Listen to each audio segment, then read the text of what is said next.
La consécration signifie la mise à part, selon Romains 12. Quand nous nous consacrons, nous sommes mis à part et nous ne nous appartenons plus. Les leçons que nous devons apprendre impliquent et nécessitent une consécration sans réserve à Dieu.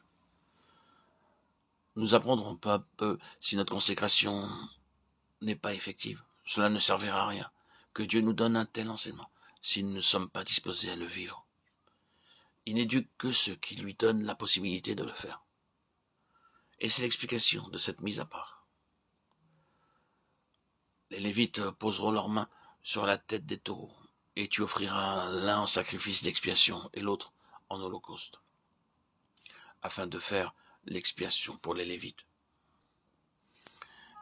Livre des Nombres, verset 12, chapitre 7 à 19.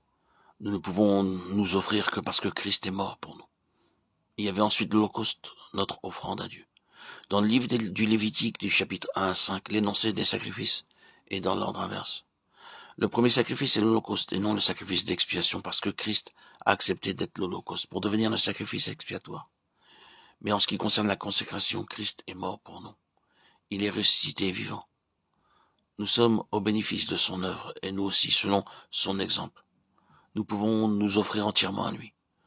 Nous sommes mis à part sur la base de notre entière consécration à Dieu. C'est l'explication de cette intervention dans les sacrifices. En posant leurs mains, les Lévites s'identifient à cette offrande. La position des mains a toujours le sens et la signification d'identification.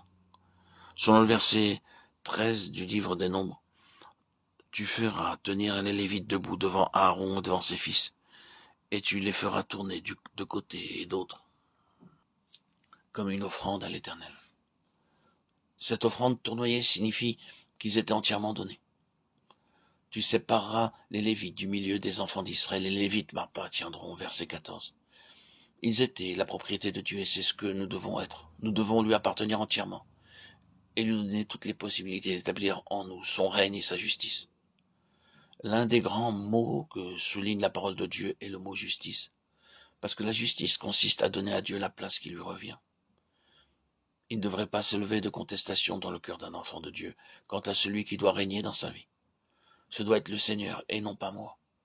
Car si c'est moi, le diable est dans la place. Si c'est Christ, nous serons mis à part pour être la propriété de Dieu. Si quelqu'un possède une maison ou un appartement, il sait qu'il en est le propriétaire. De même, Dieu doit pouvoir nous dire « Tu es ma propriété ». Et nous devons le savoir, comme les Lévites auxquels l'Éternel disait « Ils m'appartiendront ».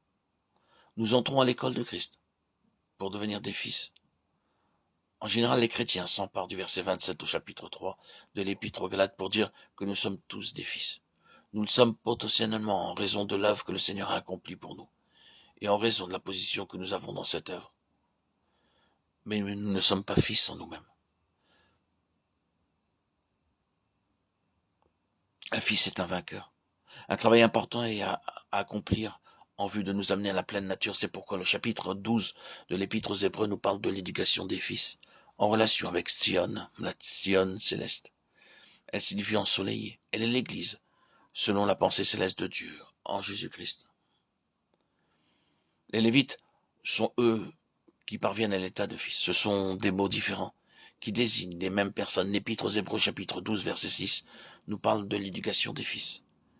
Car le Seigneur châtie ou corrige celui qu'il aime. Il frappe de la verge ceux qu'il reconnaît pour ses fils. On peut très bien être un enfant de Dieu, mais ne pas être reconnu comme fils. Les termes de la parole de Dieu sont si clairs qu'on ne peut les interpréter différemment. Sommes-nous reconnus comme ses fils? La discipline n'est pas pour les enfants, mais pour les fils. Dans ce chapitre du livre des Nombres qui nous parle de discipline, le mot châtiment peut être remplacé par discipline ou correction.